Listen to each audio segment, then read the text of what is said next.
اسمك من الأول واحكي لي من الأول. اسمي محمد عبد المقصود سهل عبد الله. حضرتك شغال ايه؟ شغال في الجمرك. تمام. شنط بتاع كده على الجهاز. تمام.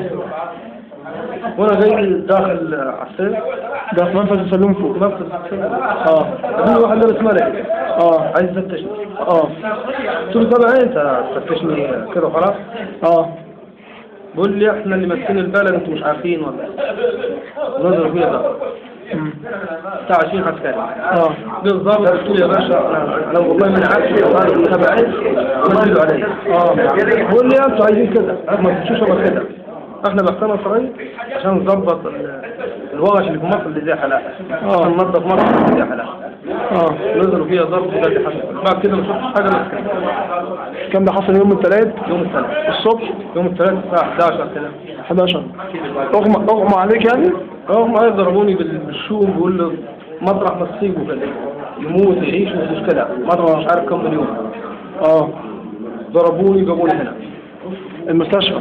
لا اللواء فوق. ما نزلت المستشفى ولا. تمام. بقول اللواء وراح نصبوك شويه كده. كلمنا الضابط عايزين الموبايل وعايزين الفلوس اللي خدتها. خدوا منك كام؟ خد مني 1000 جنيه مصر. يقول لي اثبت ان انا خدت منك. واحد مسؤول في مصر ان انا خدت منك الفلوس دي. مين اللي هيصدقك؟ مين اللي هيصدق ان انا خدت موبايلي ولا خدت الفلوس بتاعتك؟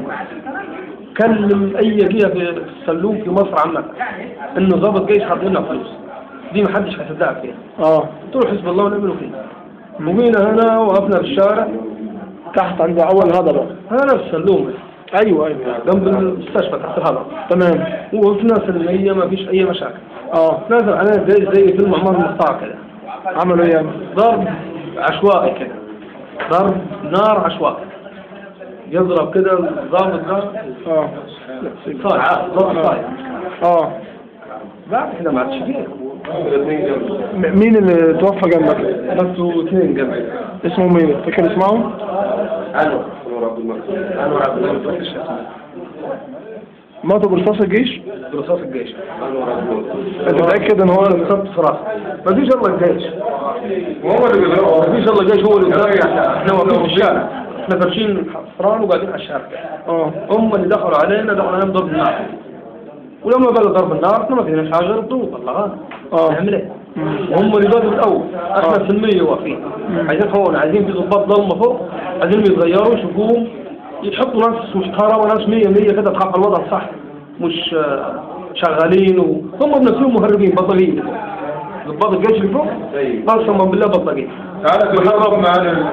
احنا قاعدين هنا في البلد 24 ساعه عارفين. فاهمين. هم بنفسهم بطلين. هم لو ناس محترمه احنا نمشيهم معانا. بس هم بطلين. للاسف ما فيش يعني اسالوا ولا اتكلموا باسلوب تمام.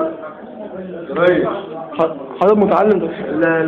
حميد على فكره من نسبه المعاقين وعنده عيب سرير فما يقدرش يشتغل شغله ثقيله فلازم يشيل شنطه خفيفه يشتغل اي حاجه في الجمله عشان كده ويطلعك يا اخي طول. طب انت مخلص تعليم يا حميده ولا؟ ايوه.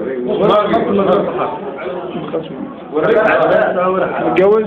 متجوز. عندك قد ايه؟ عندي 3 عيال.